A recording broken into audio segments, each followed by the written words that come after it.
Bonjour et bienvenue à Edna Rencontre, une émission qui a pour objectif de valoriser et d'outiller la deuxième génération d'immigrants. Je me présente, Edna Lénéus, et aujourd'hui, j'ai un chef de secteur dans un de nos hôpitaux, Zoui Femme. Bonjour Zoui. Salut, ça va? Ça va très bien, et toi? Je vais bien, merci. Merci de me recevoir dans ton espace. Ça me fait plus que plaisir. Je suis tellement contente de recevoir un Vietnamien aujourd'hui à mon émission. Quel honneur! Arrête! C'est vrai! Tu sais, je veux dire, on va en parler un peu plus, là, Oui. mais d'abord, je vais te laisser parler. Donc, Bien sûr. parle-nous un peu de qui tu es, Zoui. Ben écoute, comme tu as dit, je suis un chef de secteur dans, dans un de nos hôpitaux, que je vais garder ça mais, oui, voilà, comme un secret. Donc, mes parents sont venus ici durant la guerre du Vietnam. Donc, tu sais, j'ai grandi un peu avec tout ce bagage-là. Et puis, c'était...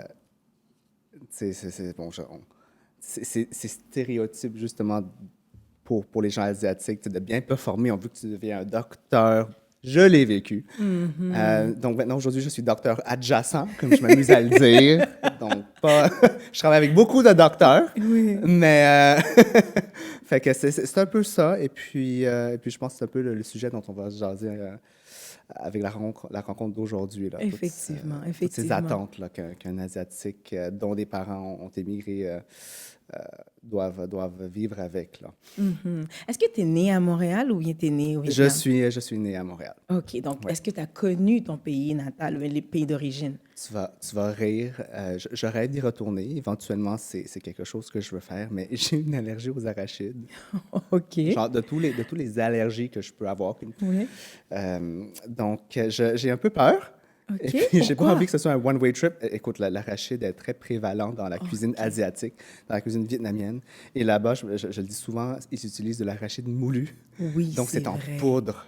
Donc, tu imagines, j'arrive dans un restaurant, ça sent bon, il y a de l'arachide, KO. Donc, Qu'est-ce qui t'arrive quand ton on allergie? parle d'un choc anaphylactique. Donc, OK. oui, ça c'est l'épipène. On Direct. sent ça. Oui, après une quantité seuil qui est dépassée, Oui. la réaction s'enclenche et là, c'est l'hôpital. OK. Donc, c'est Oui, pas- on va c'est pas- s'assurer que tu es Oui, au Vietnam c'est- maintenant. Exactement. OK.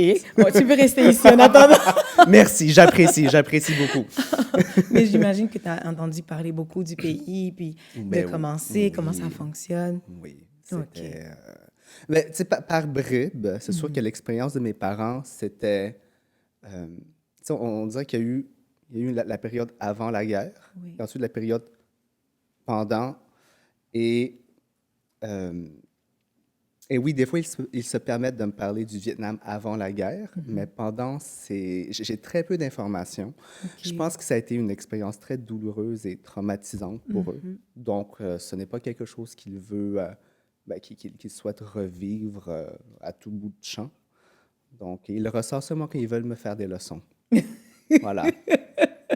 Nous, pendant la guerre du Vietnam, tu vois, c'était comme ça. Et là, je suis comme, bon, d'accord. C'est parti. C'est bon ce que tu dis là. Mais j'en ris, même si c'est pas drôle, on s'entend Non, que... mais ça va, tu sais, on le prend avec oui. un petit sourire. Mais, Oui. mais tu sais, du haut de mes 8 ans, j'étais exaspéré parce qu'à chaque fois, bon, tu vois, t'es chanceux de pouvoir aller à l'école. Nous, on pouvait pas parce que durant la guerre au Vietnam, et là, tu sais, ça devient... C'est comment il dit ça, l'expérience de Pavlov. Là, à un moment donné, c'est la même phrase qui déclenche une réaction. Fait que là, dès que c'est guerre Vietnam, là, mes yeux commencent à rouler. Puis c'est, ah non. Parce que tu n'as pas moyen de pouvoir même t'associer à ce qu'ils disent. Non, Donc, non. même s'ils te l'amènent, ça devient plutôt comme un embêtement plutôt que Oui, même une oui, référence oui, pour oui. te ramener à l'ordre. Oui, et avec l'âge, je pense que tu sais, je suis amené à être plus empathique, à pouvoir imaginer un peu plus, mais je pense que tu sais, pour le restant de mes jours, jamais je ne comprendrai ce qu'ils ont vécu. Oui. Et en quelque sorte, je suis très choyé de pouvoir dire cela, Oui. parce que c'est le privilège en fait qu'ils m'ont donné en venant vivre ici. C'est tellement beau ce que tu dis. C'est vraiment Merci, bien dit. merci. Et avant de continuer, Bien je sûr. sais que là, il y a un film qui sort. Oui. Parce qu'on là, on va aller dans les choses un petit peu plus Oui, oui, profondes, oui. plus peut-être difficiles, peut-être. Mais on va commencer par le film. Bien Donc, sûr. Roux ou Rue? Rue. Rue. Oui. OK. C'est un film qui est inspiré par le livre de Kim Thuy. Oui. et tu joues dans le film. Oui. Tu veux nous en parler un peu? Bien sûr. Donc, c'est le... Donc, Kim Thuy, qui est une très grande autrice québécoise. Donc, elle a vécu cette expérience-là de devoir s'enfuir du Vietnam avec ses parents pendant la guerre. Elle est venue au Québec, à Granby. Et elle est passée par une panoplie, je pense, d'emplois. Elle était avocate. Elle est avocate. Cette madame est avocate. Wow. Voilà, Dans son donc, pays ou bien? Non, ici. Ici. C'est OK. une femme brillante. Et là, ensuite, elle s'est mise je pense, à vouloir écrire un peu sur ses expériences. Et de là découle donc son premier roman, Rue, qui a un succès phénoménal. Mon Dieu, ça a été nommé numéro 1 à plein de palmarès de par le monde. Et c'est enfin adapté au grand écran. Yes. Alors, je trouve ça vraiment... c'est super. J'ai lu le livre, je suis tombé en amour avec. Et là, tu joues dedans. Et là, jamais je penserais avoir un rôle dans ce film. Et là, on va juste mettre les barres sur les T. C'est un petit rôle. D'accord, je ne suis pas à la tête d'affiche, mais c'était une très belle expérience. Absolument. Et je me compte très, très chanceux. Et comment... j'attends... Excuse-moi. Il n'y a pas de problème, il n'y a pas de problème.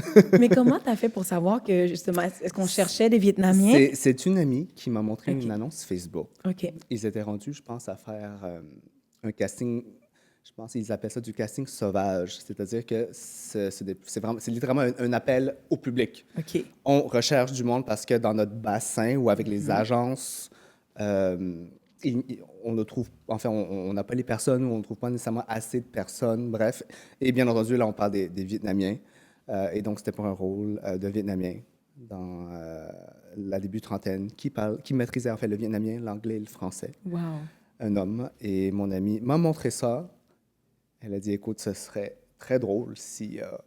Et là, je me suis dit, ben, pourquoi pas? J'envoie 2 photos et après ça, écoute, c'est bien, est-ce que tu peux venir pour une audition, etc., etc. Et puis finalement, on m'a offert un petit rôle dans le film. Félicitations. Ben, merci beaucoup. Félicitations. Parce qu'effectivement, on n'entend pas beaucoup parler. On sait que les Asiatiques sont présents, très présents, Oui. qu'on veut manger de la bonne nourriture asiatique. C'est Wallé, hein, Oui. quartier chinois à Montréal. Oui. Mais je pense qu'il y a un quartier chinois dans presque beaucoup de pays, tu sais. Mais on s'entend qu'on ne connaît pas toutes les autres cultures associées à ça. Souvent, on En est effet. un peu ignorant Oui. dans ce que les gens vivent ou bien tu sais, les racines. Parce que pour C'est nous, sûr. tout le monde est chinois. Mais c'est pas vrai. Il y a des Asiates, il y a des Vietnamiens, des Thaïlandais, des Cambodgiens, tu sais, des Chinois, des Japonais et ainsi de suite. Puis l'Asie, c'est pas C'est large. juste... C'est très... C'est large. Exactement, parce que les Arméniens sont là-dedans. Il y a Absolument. beaucoup de pays, Kazakhstan, etc. Donc, des fois, on est un peu inculte par rapport à ça. Donc, c'est pour ça que je suis vraiment contente qu'on en parle aujourd'hui. Merci. Puis, tu sais, je suis à la première personne à dire que j'ai tant de choses à apprendre moi aussi. Oh, wow. Et c'est toute une question d'exposition. C'est d'être exposé à ça, c'est d'avoir tu sais, l'esprit ouvert, d'être curieux. Et donc, c'est pour ça, à quelque part, que je trouve que ton podcast est tellement nécessaire. Oh, wow. Ça illumine ces voies-là. Ça permet aux gens, justement, de faire des découvertes Oui. et d'apprendre un peu davantage sur plusieurs types de cultures, plusieurs points de vue différents, des choses qui se font, donc, tu sais, à l'extérieur là, de notre petit coin, Oui, de notre petit petit carré de patelin. sable. Oui, exactement. exactement. Bravo. Puis, donc, est-ce que tu sais un peu quand est-ce que ça va être à l'affiche? Non, donc, écoute, une fois que le film est tourné à quelque part, c'est mystère et boule de gomme. J'ai des informations comme au fur et à mesure, mais je pense qu'il vise présentement peut-être fin septembre, octobre. OK. Ça se peut très bien que ça change encore. OK. C'est dans la main du groupe qui gère le marketing et le calendrier. Donc, OK, pas grave. Oui, Qu'importe, moi, je veux ta signature avant la fin de l'émission. Puis c'est sûr que je vais aller le voir. C'est sûr que je vais aller l'écouter. merci. Parce que j'aime beaucoup me nourrir de cette diversité-là. Tu sais, la diversité ethnoculturelle, pour moi, ça compte beaucoup, comme tu viens juste de le mentionner. Donc, c'est certain que je vais aller le voir. J'ai aucun doute. Merci pour le support. Oh oui, oh oui. We'll make it an event. Yes, yes, perfect. Perfect. Alors, pour continuer, Oui, tu sais, tout à l'heure, tu parlais de quand tes parents te corrigeaient et ben, ils te ramenaient la guerre. OK? oui. Est-ce que, je sais qu'il y a, évidemment, c'est la même chose que pour les Haïtiens, il y a beaucoup de façons de faire, de perspectives de la culture qui ont qui ont transcendé la frontière, tu sais, qui sont venus avec eux ici. Oui. Et c'est pour ça, justement, que nous, en tant que deuxième génération d'immigrants, on se retrouvait un peu pris entre le sandwich. On est la viande dans le pain, là, tu sais. Tout à fait, oui. Exact. On arrive dans un terrain où dans un pays, par exemple, où on grandit avec d'autres valeurs, d'autres perspectives, Ouais. puis nos parents viennent d'ailleurs. Donc, pourquoi je te dis ça et j'élabore là-dessus, c'est bien parce que je voulais te demander quelles sont les principales cultures ou bien les principales caractéristiques de la culture vietnamienne. Si tu peux nous partager, selon toi, bien sûr. Oui, bien sûr. Tu sais, c'est ça. Je pense qu'il y a, mon Dieu, il y a tant de points spécifiques à notre culture, mais et je dirais vietnamienne, mais à la limite asiatique. Euh, il y a, je pense, premièrement, une notion très importante qui est la piété filiale. Et ça, c'est un concept qui vient de Confucius. OK. Et donc, c'est un philosophe qui a eu énormément d'impact, je pense, dans la culture. Il était chinois, donc la culture chinoise, mais éventuellement, bon, j'élargis ça aussi aux Asiatiques. Et la piété filiale. Est-ce que tu peux expliquer un c'est- peu plus? Oui, oui, C'est ce que tu allais dire. OK. c'est en fait de payer respect et toujours d'honorer tes ancêtres et tes parents. Donc, ça, c'est un point, je te dirais, incontournable euh, de la philosophie asiatique. Oui. Euh, L'autre point que j'ai lu et qui m'a quand même parlé, c'était que, on se souvient, bon, donc, une religion, en fait, qui est très prévalente en Asie, c'est le bouddhisme. Oui. Et le bouddhisme, grosso modo, et je vulgarise ça au max, le but, c'est d'atteindre le nirvana. Et pour faire cela, il faut se détacher de tout. Il faut laisser aller. Et, à quelque part, à chaque fois dans une de nos vies qu'on n'est pas capable de laisser aller, qu'on s'attache à quelque chose, que ce soit matériel ou émotif, on se réincarne. Parce qu'on va... Il faut le revivre. Oui, il faut le revivre. Il faut le revivre jusqu'à ce qu'on ait fait le lâcher-prise. Wow. Et une fois qu'on a atteint un détachement total, c'est là qu'on atteint le nirvana et quand quelque part, on n'a plus besoin de se réincarner. OK. Donc ça, c'est un deuxième point. Fait que là, tu as la piété filiale, tu as le Oui. détachement. Après ça, c'est sûr que là, par rapport plus à ce que je vis, mes parents vivent, tu as aussi la notion, et ça, c'est plus spécifique aux immigrants, mais tu as la notion d'être un immigrant modèle. Tu vas dans un nouveau pays, ce n'est pas le tien. Oui, fais ta place, mais sache que c'est un privilège pour toi, en fait, d'être dans ce pays.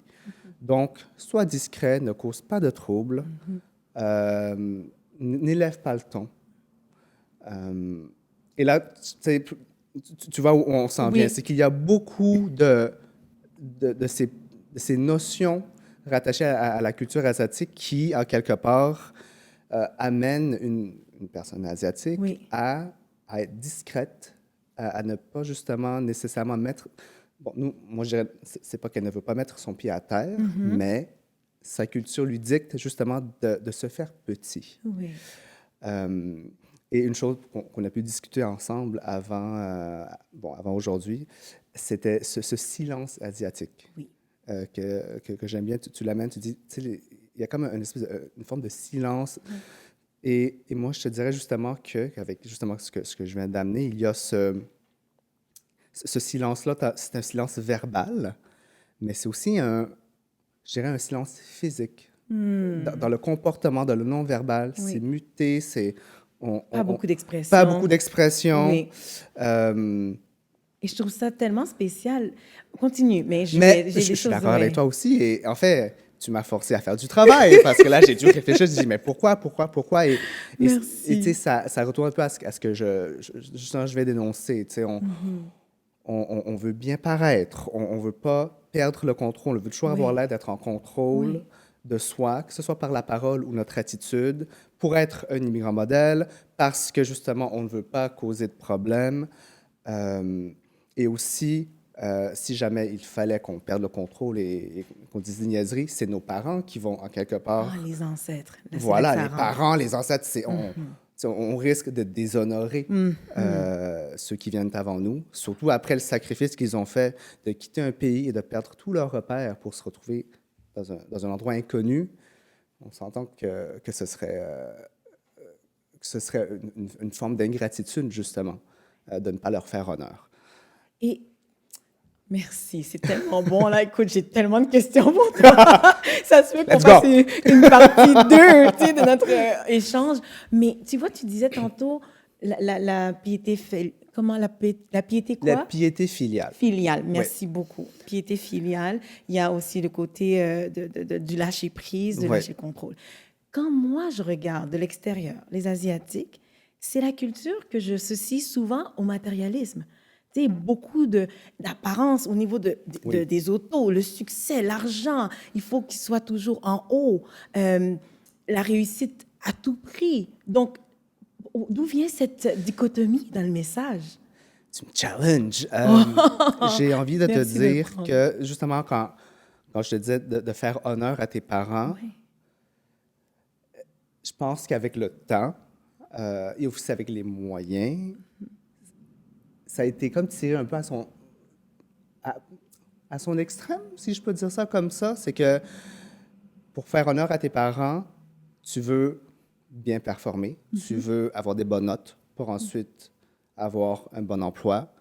Euh, et après ça, en quelque part, c'est aussi pour remercier tes parents. Donc, cette performance du succès, je me répète, cette performance du succès, pardon, euh, éventuellement devient justement d'avoir beaucoup d'argent pour se payer du luxe, pour payer surtout aux parents aussi des voyages, une belle maison, et pas nécessairement juste pour les parents, mais pour soi-même, on s'entend.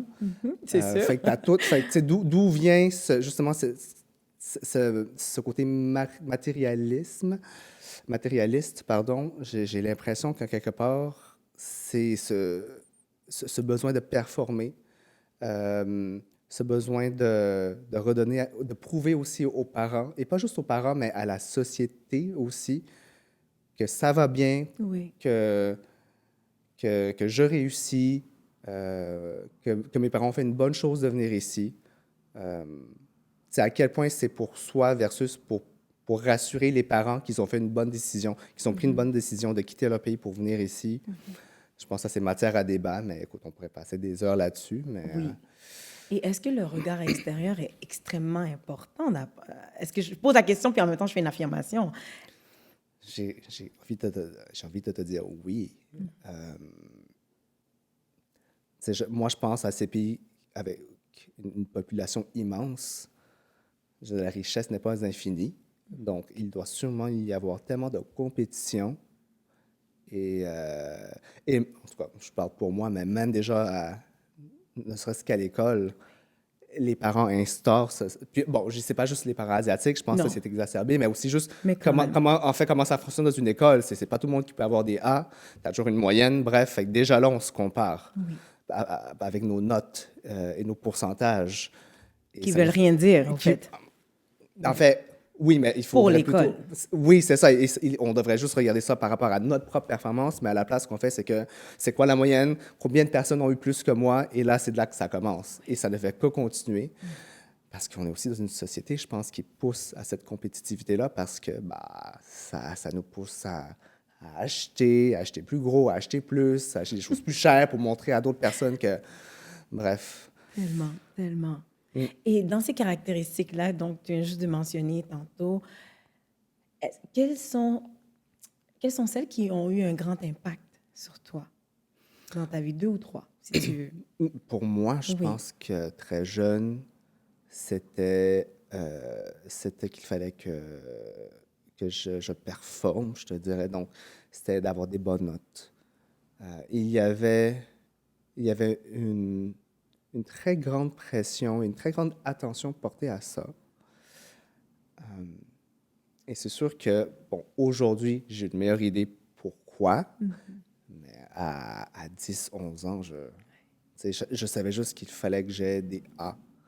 Des A+, que B, c'était bof. Euh, et, euh, et donc, je pense que veut pas, ça a eu un gros impact. Et des fois, je te dirais même que ça a impacté la relation, dans le sens que je me disais, tant que j'ai des A, mes parents sont heureux, ils ne devraient rien exiger d'autre de moi. La seule raison pourquoi, ou le seul moyen pour moi de les rendre heureux, c'est d'avoir des bonnes notes. tu vois, ce qui n'est pas du tout vrai, Oui, oui. mais pour un enfant qui se fait tout le temps dire, OK, c'est quoi tes notes? On dirait que ça devait être le seul. Son Intérêt. identité, c'était ses notes. Euh, et donc, oui, je pense que ça, c'était une des choses qui a eu beaucoup d'impact sur moi. Je pense aussi le fait que, justement, ce stoïcisme, euh, le fait, justement, de... tu sais, quand on se parle tout à l'heure qu'on tu sais, on ne parlait pas beaucoup de nos émotions, tu sais, on ne veut pas les laisser paraître. C'est, oui, face aux étrangers, aux personnes à l'extérieur, mais c'est aussi aux personnes proches de nous. Incroyable. C'est appliqué aussi entre nous, tu sais, des je t'aime, jamais.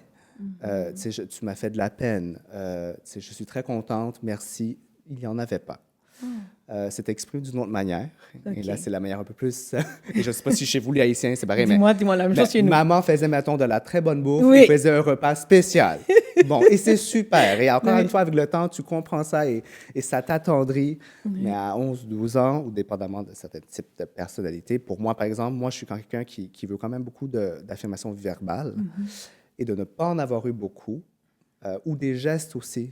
C'est un câlin ou bien juste, non, ça ne se faisait pas. Et ça, je pense qu'à la longue, oui, ça a eu un impact aussi.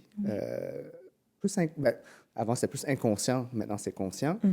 Mais fait, oui, ce serait ces deux éléments-là, cette nécessité de performer et ce manque d'affection verbale et physique. Et physique. Euh, C'est la même chose, ouais. c'est les Haïtiens. Oui, bon, Oui. ben, C'était, en tout cas, dans mon histoire, c'est la même chose pour toi. Et je trouve ça super, en quelque part, Oui. parce que là, on parle, tu sais, on met le spotlight Oui. sur mon expérience C'est en pour tant ça. qu'Asiatique, mais Oui. clairement, c'est pas juste chez les Non. Asiatiques Non. que ça a lieu. C'est très présent et même encore aujourd'hui, Oui. je pense que, tu sais, même si on est dans la deuxième génération, je me demande à quel point on a vraiment évolué là-dessus. Ce serait à étudier. Certain. Mais c'est parce que là, aujourd'hui, la lumière, elle est Oui. sur toi. Puis je veux pas t'enlever Il y a ça aucun parce problème. que, effectivement, tu sais, quand on échangeait, je te le disais souvent, je trouve ça difficile de trouver des personnes asiatiques qui sont prêts à parler ou à échanger. Et même quand je regardais dans mon jeune âge, les Asiatiques qui étaient présents à la télévision, c'était souvent, bon, Bruce Lee, évidemment, Jackie Chan, Jet Li.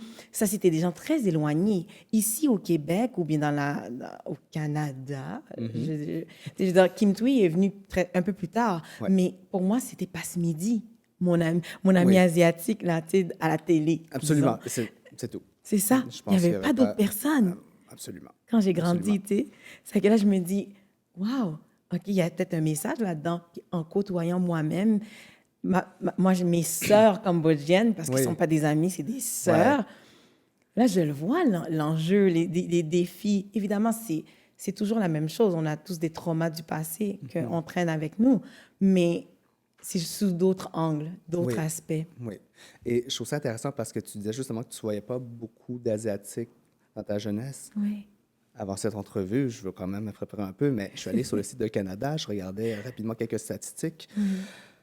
Je pense que plus de 50% des immigrants au Canada sont asiatiques. Ils visent que, je pense, si je le dis bien, là, je m'excuse si je me trompe, mais que la population d'ici 2035, 2036 qu'un bon 55 à 57% seront des Asiatiques. Wow. Alors, on est là, on Vous êtes existe. là. Exactement. On fait juste pas beaucoup de bruit. Voilà. C'est fou combien. Puis c'est là que je me disais, bien, ça a un impact, ce silence-là. Oui. Ça a un impact. Parce qu'à ce moment-là, comment est-ce que vous faites pour trouver vos modèles? Je retourne au concept de piété filiale, c'est les parents.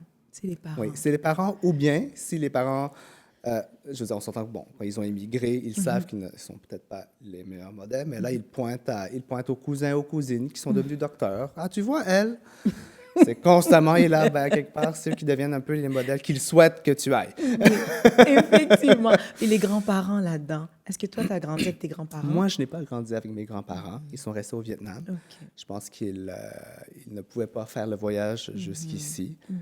Et donc, c'est une relation que j'envie un peu là à ceux qui sont capables, qui ont grandi ou qui ont pu vivre avec leurs grands-parents pendant un petit bout.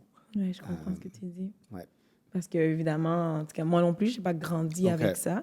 J'ai connu ça très tard dans ma vie. OK.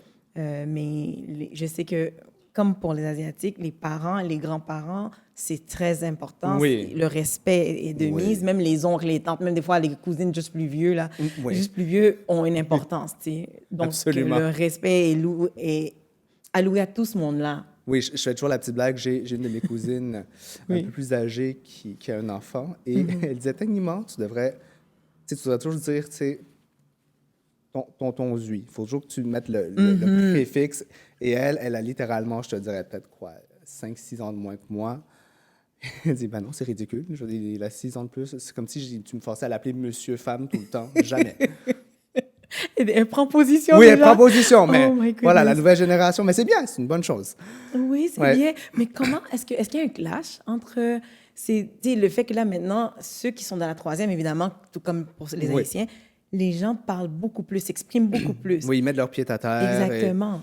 Est-ce que, tu sais, disons, est-ce que tu as déjà vu ça, par exemple, une troisième génération parler avec l'âge de tes parents? Ouais. Oui. Puis, comment Ça ça se peut être passe? explosif.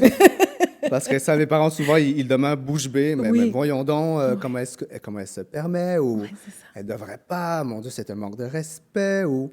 Elle est mal élevée. Oui, c'est ça, mais à un moment donné, tu réalises aussi que c'est un gap, c'est un écart en termes de valeur, de vécu.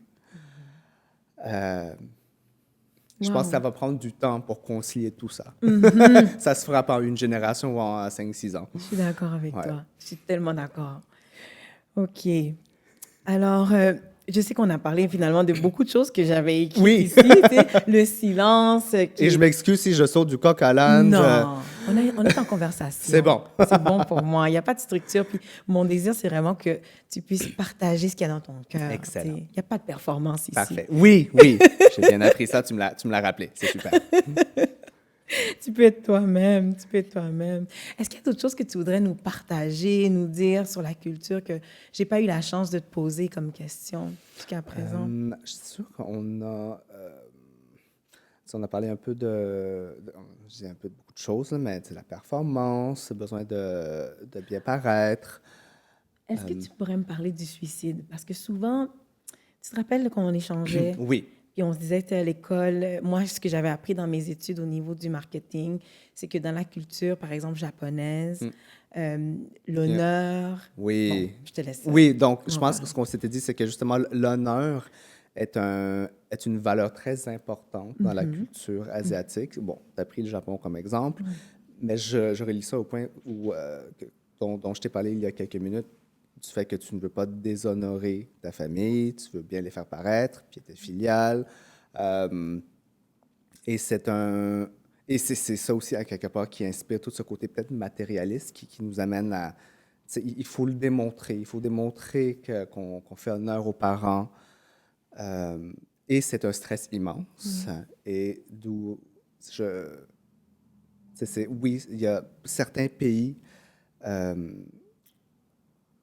a un très gros, justement, un très grand taux de suicide, justement parce que ces gens-là se mettent énormément de pression.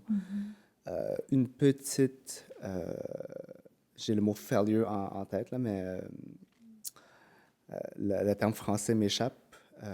Mais un échec, voilà, un échec, oui. un petit échec, ou même un échec important, mais clairement qui ne vaut pas la peine qu'on s'enlève la vie, est mal vécu. On n'est pas capable de le vivre. C'est sûr que là, je ne connais pas la réalité de ces gens qui vivent là. Je trouve juste ça très triste. Mais oui, ça fait partie d'une réalité. Ça découle justement de cette pression de bien paraître, puis de toujours performer. Puis de bien performer. Puis oui, non, je trouve ça très, très dommage. Est-ce que dans ton parcours professionnel, tu sais, tantôt on parlait du film, est-ce que toi, tu voulais devenir un acteur, puis finalement, tu n'as pas pu y penser à cause de cette obligation d'être dans la perspective de l'excellence? Est-ce que c'est un rêve? C'est beau comment tu l'as amené. Oh, ça me fait plaisir. C'est sûr que, bon, est-ce que je voulais devenir absolument acteur? Pas nécessairement, mais j'avais quand même un côté artistique développé et j'adorais dessiner, j'adorais peinturer quand j'étais plus jeune. Et rapidement, c'est sûr que, bon, les parents sont arrivés, ça fait pas beaucoup d'argent un artiste. Pense à Van Gogh, il est devenu riche après qu'il soit décédé. Donc, voilà. Donc, papa et maman ne te conseillent pas. Et bon, sûr que sur le coup, je leur ai dit, vous étiez juste plate. Aujourd'hui, je comprends ce qu'ils veulent dire, même si c'était un peu maladroit. Mais oui, certainement, il y avait beaucoup, c'est ce sentiment que justement, il faut avoir il faut performer, il faut que je fasse beaucoup d'argent. Oui. C'était quelque chose qu'on me répétait souvent. OK. Et ça a eu un impact Dans tes décisions. dans mes décisions. Et même des fois, des fois, je pense même, tu sais, je ne te mentirais pas que je ne décidais pas. Je m'étais dit, mes parents vont savoir ce qui est mieux pour moi de toute façon. Et je leur laissais prendre, ou je leur accordais une très grande influence sur les chemins que je prenais. Et voilà. Mais même aujourd'hui, des fois, je me dis, ah, si seulement peut-être. Tu sais, j'aurais pas appliqué toutes ces comment je dirais ça? Si j'aurais justement si j'aurais mis mon pied à terre, si j'aurais parlé, si j'aurais élevé le ton, est-ce que ça aurait été différent? Mais on a chacun notre parcours, il n'y a pas de regret, mais c'est une observation que, justement, Que tu constates. auquel je suis parvenu, oui. C'est bon. Est-ce que dans la culture asiatique ou vietnamienne, je vais rester vietnamienne, est-ce qu'on croit en thérapie? Oh mon Dieu! Tu peux y aller selon toi. Selon toi. Je pense que, encore une fois, il y a du progrès à faire. OK. Tout ce qui est troubles mentaux, c'est encore une fois, tu veux bien paraître. Donc, gère-le dans ton coin. Mais tu sais, il ne faut pas que ce soit visible. Donc, est-ce qu'il croit en ça? Je ne sais pas. Je pense qu'il faut certainement explorer et peut-être enseigner ça aussi. Mais je pense que, tu sais, mettons, les Vietnamiens d'une certaine génération, eux, ce n'est pas une option. Absolument pas. Voilà. Au pire, tu parles à papa, maman ou à ton oncle, mais après ça, bon, ben, c'est juste une phase. C'est juste toi qui ne gère pas bien tes émotions. Tu sais, calme-toi, puis ça va partir. Ouais. Donc, il y a du chemin à faire. Il y a du chemin à faire. Donc, j'imagine, pour terminer, que la façon dont ils font leur thérapie, c'est peut-être par le karaoké. Oui! C'est une très belle observation. C'est de chanter tout ça, chanter leur émotion. Je n'ai jamais pensé à ça, mais ça fait tellement de sens. Effectivement. Oui. Une soirée karaoké, ça défoule, certainement. C'est là où je les vois vraiment être hors d'eux-mêmes, Oui. moins dans cette posture, comme dans cette de cette posture de contrôle. Oui, ils se relâchent, la posture disparaît, ils s'amusent. C'est ça, je les sens libres. Oui, certain. Donc, qui sait, peut-être que c'est un point possible d'ouverture, la thérapie par le chant. Oh, quelle belle idée! Who knows? Oh, c'est une belle chose. C'est ça, moi, je trouve ça vraiment intéressant ce que tu amènes là. Zoé, merci. Merci beaucoup pour ce moment. Mais merci à toi. Je suis contente parce que ça me permet de pouvoir exposer une culture que j'aime énormément. Bon, ben, écoute, je t'en remercie. Quel honneur d'être invité justement à discuter avec toi de ça. Donc, d'accord. Et il y a encore tellement de travail à faire aussi. Et justement, comme je te le disais tout à l'heure, ça tombe tellement bien parce qu'en mai, c'est le mois du patrimoine asiatique. C'est vrai, ça s'en vient. Donc j'invite tout le monde. C'est souvent, lorsqu'il y a des mois comme ça, les gens se disent « Ah, il faut faire plein, il faut que j'aille à des événements ou il faut que j'organise quelque chose. » C'est gros. Moi, tout ce que si je peux vous conseiller de faire une petite chose, éduquons-nous.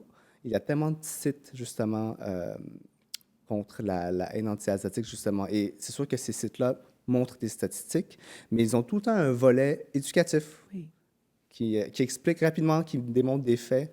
Donc, ne serait-ce que de lire un ou deux de ces sites-là, juste pour le savoir. Je pense déjà là, c'est un bon premier pas. Merci. Donc, j'ai hâte d'aller écouter le Fémérule. Super. Alors, sur ces belles paroles, mes chers auditeurs, auditrices, j'espère vraiment que cette émission vous a plu tout autant qu'à moi et à Zoé. Donc, j'aimerais remercier tous ceux qui ont rendu cette émission possible.